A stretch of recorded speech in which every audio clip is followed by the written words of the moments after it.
The more knowledge you have about the housing market and your budget, the less likely you'll end up overspending or buying something that isn't right for your family's needs. Here are some common mistakes first-time homebuyers make and what to do instead.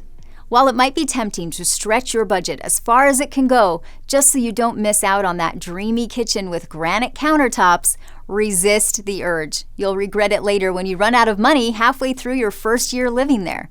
If paying rent already feels like a stretch, having a mortgage will only feel worse.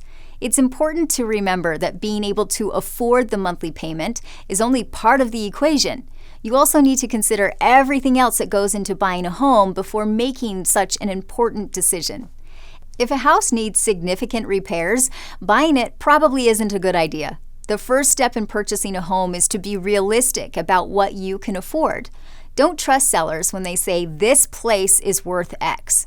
Instead, try getting an unbiased opinion from an agent or appraiser who can tell you what houses similar to theirs are selling for, and let market trends be your guide as far as determining how much this place is worth.